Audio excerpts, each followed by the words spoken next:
Hello everyone, welcome once again in my YouTube channel in AK career academy.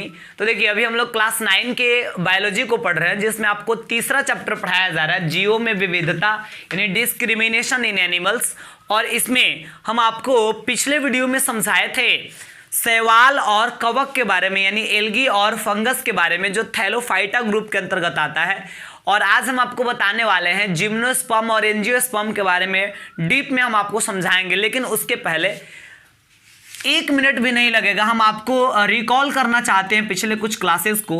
हम आपको पिछले classes में पादप जगत के बारे में समझाया था। अभी भी हम लोग प्लांट किंगडम यानी पादप जगत को ही पढ़ रहे हैं। पादप जगत यानी प्लांट किंगडम को 2 भाग में बांटा जाता है, जिसमें एक होता है क्रिप्टोगैम्स और दूसरा होता है फेनरोगैम्स। फेनरोगैम्स हम आपको बताए थे कि ये जो क्रिप्टोगैम्स है, इसको 3 भाग में बांटा जा सकता है, जिसमें एक होता है आपका थैलोफाइटा, एक होता है थैलोफाइटा, दूसरा होता है ब्रायोफाइटा और फिर तीसरा होता है टेरिडोफाइटा। ये हम आपको समझाए थे। फिर इसके बाद आपको बताया गया था कि ये जो फेनरोगैम्स इसका दूसरा पार्ट है, इसको हम 2 भाग में बांट सकते हैं, जिसमें एक होता है जिम्नोस्पर्म और एक होता है एंजियोस्पर्म। तो यही दोनों हमको आज के क्लास में पढ़ना है, जिम्नोस्पर्म और एंजियोस्पर्म के बारे में। प्लांट किंगडम पर पीछे और 3 वीडियोज बन चुका है, जिसमें आपको बताए थे पहले वीडियो में पादप जगत क्या होता है, क्रिप्टोगैम्स और फेनरोगैम्स क्या है। दूसरे वीडियो में आपको बताए थे थैलोफाइटा, ब्रायोफाइटा और टेरिडोफाइटा क्या है, इसके क्वालिटीज़ के बारे में।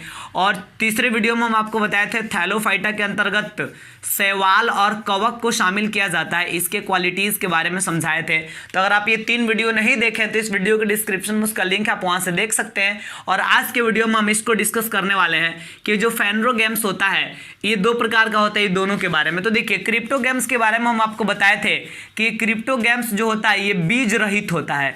कैसा होता है? बीज रहित, यानी इसमें वैसे पौधों को शामिल किया जाता है जिसमें बीज नहीं पाया जाता हो। लेकिन फेनरोगैम्स जो होता है ये बीज युक्त होता है, यानी इसमें वैसे प्लांट को शामिल किया जाता है जिसमें बीज उपस्थित होता है, बीज पाया जाता है। तो भाई, जब फेनरोगैम्स में बीज पाया जाता है तो फेनरोगैम्स 2 प्रकार का होता है, जिम्नोस्पर्म और एंजियोस्पर्म। तो इसमें ये किस प्रकार इसको 2 भाग में बांट दे, तो देखिए समझिएगा। जब फेनरोगैम्स में ही बीज पाया जाता है तो भाई फेनरोगैम्स ही 2 प्रकार का है, यानी ये दोनों तो फेनरोगैम्स का ही प्रकार है ना। तो डेफिनेटली इसमें भी बीज पाया जाएगा और इसमें भी बीज पाया जाएगा, यानी चूंकि ये दोनों इसी का काइंड है तो इसलिए दोनों में भी बीज उपस्थित होगा डेफिनेटली। अब जिम्नोस्पर्म, लेकिन अंतर क्या होता है? अंतर ये होता है कि जिम्नोस्पर्म में जो बीज पाया जाता है, यह बीज जो है फलों के आवरण से ढका नहीं रहता है, यानी जिम्नोस्पर्म जो है फलों के आवरण से ढका हुआ नहीं रहता है। और यही रीजन है कि जिम्नोस्पर्म को अनावृत बीजी कहते हैं। अनावृत बीजी क्योंकि भाई जिम्नोस्पर्म में जो बीज पाया जा रहा है, इसके बीज के चारों ओर कोई आवरण ही नहीं है, ये बीज खुला हुआ है। इस बीज के चारों ओर से ये बीज ढका हुआ नहीं है, डायरेक्टली इसका बीज दिख रहा है। जैसे साइकस पाइनस वगैरह फल है, उसमें जो बीज लगता है वो बीज डायरेक्टली दिखता है, उसके चारों ओर फल का आवरण होता ही नहीं है। ठीक है, तो यही रीजन है कि इसको हम कहते हैं अनावृत बीजी, क्योंकि ये खुला हुआ रहता पूरा। और खुला रहने के कारण इसको नग्न बीजी के नाम से भी आप जान सकते हैं, इसको दोनों नाम से जाना जाता है जिम्नोस्पर्म को। वहीं अगर एंजियोस्पर्म की बात करें तो इसमें बीज पाया जाता है, लेकिन इसमें का जो बीज होता है यह फलों के आवरण से ढका रहता है, यानी ये फलों के आवरण से ढका रहता है, कवर हुआ रहता है। यानी इसमें बीज जो है चारों ओर से फलों के, जैसे आम की बात करते हैं तो आम में बीज होता है ना, जो जिसको आंठी कहते हैं, ठीक है, जिसको गुठली कहा जाता है टेक्निकली। तो जो आम होता है उसमें अंदर जो बीज होते हैं, ये लीची में अंदर जो बीज होता है उसके चारों ओर से देखते हैं कि वो चारों ओर से फलों के आवरण से ढका रहता है, चारों ओर से उसका मतलब एक कवर होता है जिससे वो ढका हुआ रहता है। ठीक है, तो इसलिए हम इसको एंजियोस्पर्म को अलग ग्रुप ही बना के रख दिए, क्योंकि इस चारों ओर से एक आवरण से इसका बीज ढका रहता है, और चूंकि आवरण से ढका रहता है इसलिए इसको हम आवृत बीजी के नाम से जानते हैं।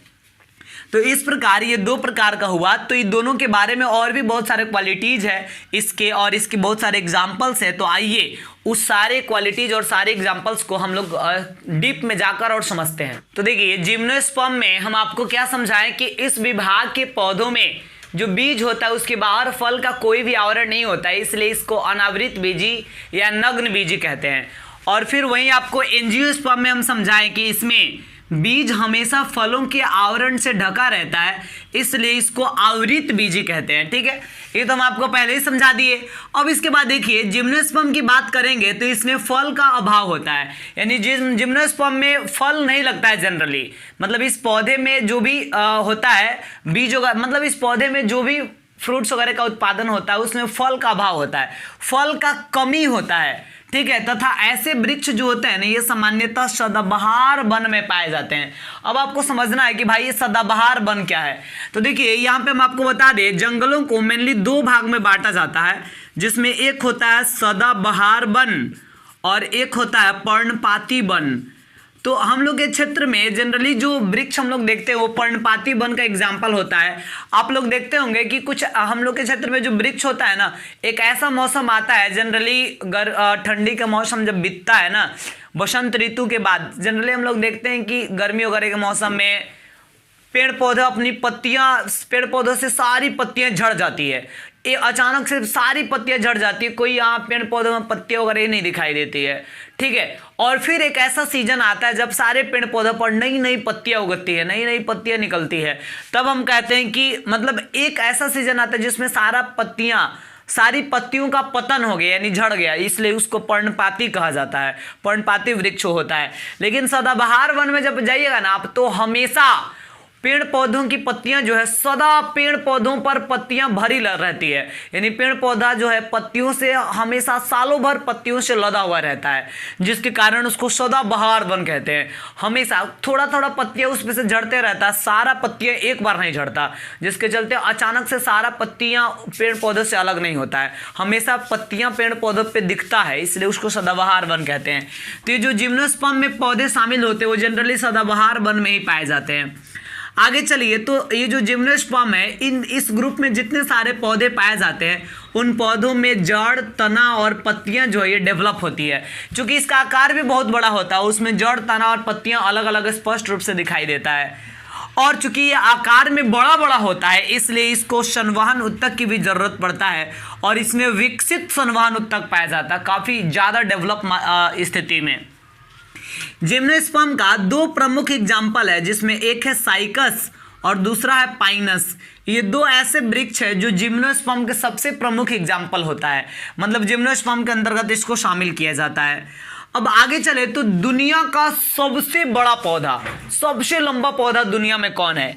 तो देखिए यहाँ लिखे हैं कि विश्व का सबसे लंबा पौधा, इसका नाम है सिकोया सेम्परविरेंस।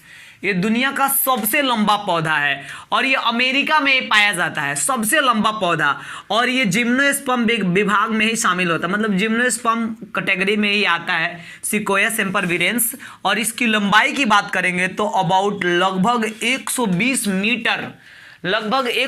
मीटर इसकी लंबाई होती है। 101 मीटर में 100 सेंटीमीटर होता है, तो आप समझ सकते हैं सेंटीमीटर में चेंज करेंगे तब तो 12,000 सेंटीमीटर हो जाएगा। 120 मीटर इसकी लंबाई होता है सिकोया सेम्परविरेंस का, दुनिया का सबसे लंबा पौधा। और दुनिया का सबसे मोटा, अगर जिम्नोस्पर्म की बात करें तो ये टैक्सोडियम है, ये दुनिया का सबसे मोटा है और इसकी मोटाई जो होता है ये लगभग 17 मीटर होता है, मतलब 17 मीटर दूर तक इसकी मोटाई होती है।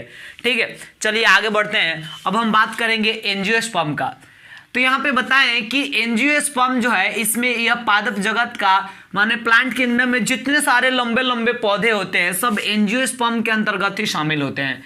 और चूंकि सबसे लंबे और सबसे डेवलप कैटेगरी ये एंजियोस्पर्म है, इसलिए इसमें तो डेफिनेटली ये जड़, तना और पत्तियों में विकसित होगा। डेफिनेटली इसमें संवहन उत्तक यानी जाइलम और फ्लोएम पाया जाएगा। ठीक है, और सबसे विशेष चीज एंजियोस्पर्म के बारे में कि मनुष्य के अधिकांश जो आवश्यकताएं होती है, हम लोग की जो अधिकांश आवश्यकताएं होती है, जनरली हमें फल की जरूरत होती है पेड़ पौधों से, पेड़ पौधे से अनाज की जरूरत होती है, दालों की जरूरत होती है, तेल, फल, सब्जियों वगैरह की ज़रूरत होती है। तो ये सारी चीज़ें जो हमारी आवश्यकता की है, अनाज, दाल, तेल, फल, सब्जियां, ये सारा जो आवश्यकताएं हैं हमारी, इन सारी आवश्यकताओं को जिन पौधे द्वारा पूरा किया जाता है वे पौधे सामान्यतः एंजियोस्पर्म के अंतर्गत ही शामिल होते हैं। तो यहाँ तो कोई दिक्कत नहीं है। तो देखिए आज के क्लास में हम आपको समझाएं जनरली जिम्नोस्पर्म और एंजियोस्पर्म के बारे में। तो इस वीडियो में हम इतना ही रहने देंगे और अगले वीडियो में हम स्टार्ट करेंगे एनिमल किंगडम को, यानी जंतु जगत को, जिसमें हम आपको समझाएंगे कि जंतुओं को हम दो भाग में बांट सकते हैं, कोशिकीय जीव, बहुकोशिकीय जीव। बहुकोशिकीय जीव भी बहुत सारे प्रकार का होता है, उन सारे प्रकार को जानेंगे कौन कौन सा होता है, ये अगले वीडियो में हम लोग देखेंगे। इस वीडियो के लिए बस इतना ही।